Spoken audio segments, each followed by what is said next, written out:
Construction d'un nouvel hôpital, c'est un énorme chantier qui volontairement a été séparé en 4 blocs qui sont indépendants mais reliés ensemble par un sous-sol qui est la base commune de construction de cette opération. Chaque chantier est géré verticalement, donc chaque bloc est traité verticalement. Il y a aussi des risques donc, qui peuvent être apportés au sein des blocs mais aussi entre les blocs. Voilà, on veut qu'il y ait 0 risque d'apporter au sein du chantier sur cette grande opération.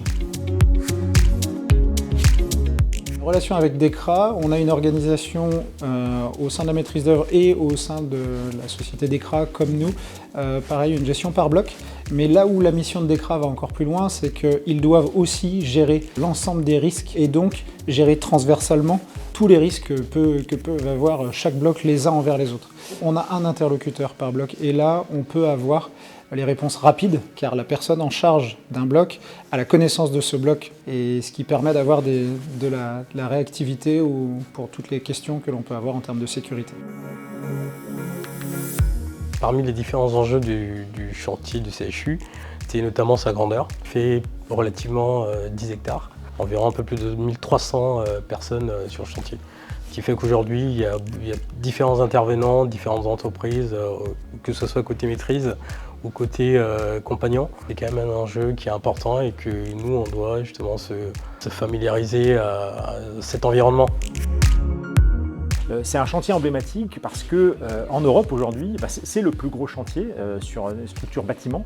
Le CHU de Nantes, c'est un gros projet. Il y a un sujet qui moi me touche particulièrement sur ce projet, c'est le fait que le projet lui-même a une vraie dimension environnementale. Et ça, c'est un enjeu qui est pour nous très important chez DECRA. D'abord parce que la RSE, c'est quelque chose qui nous tient à cœur, donc nous en tant qu'entreprise, mais aussi notre manière d'accompagner les clients sur ces sujets-là. Donc c'est vrai que travailler en plus sur un chantier qui a une vraie dimension environnementale était un peu une cerise sur le gâteau pour nous. Notre force, ça a été de proposer une organisation adaptée à ce que souhaitait la maîtrise d'ouvrage. C'est cette capacité à intégrer la sécurité, à manager la sécurité sur des projets dimensionnants.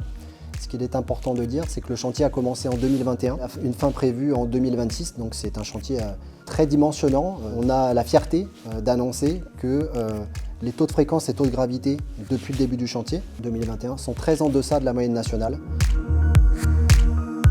Un investissement énorme, majeur, le fait d'être présent sur le chantier tous les jours, toute l'équipe. Une vraie équipe, c'est-à-dire qu'on n'est pas un coordonnateur par bloc, on a chacun un bloc qui nous est dédié, mais on sait aussi ce qui se passe sur les autres, d'avoir des échanges entre coordonnateurs, avec les équipes de maîtrise, avec les pilotes et avec les entreprises pour qu'aucune information, aucun élément ne soit perdu et qu'on puisse aller jusqu'au bout sans problème pour personne. Globalement, en fait, il y a un bon état d'esprit.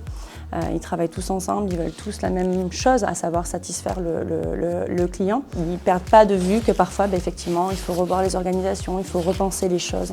Il faut améliorer les choses aussi, il ne faut pas se cantonner sur ce que l'on fait et ce qu'on doit rendre, mais ils savent aussi apporter de la valeur ajoutée. Alors, plusieurs promesses, c'est aussi d'avoir un chantier d'État aussi important, c'est évidemment d'avoir un outil aussi important de santé. Ça va être recréer un pôle économique de santé et voilà, une belle vitrine pour la métropole nantaise. Plus que des anecdotes, c'est les humains. Et c'est les gens qu'on rencontre, c'est les travailleurs qui viennent d'autres pays de l'Europe ou d'ailleurs. Juste le fait de leur dire bonjour, comment ça va dans leur langue, c'est leur sourire. Et le fait qu'ils ne soient pas venus, eux aussi, ici, pour rien, mais bien pour construire et participer à la réalisation de cet ouvrage.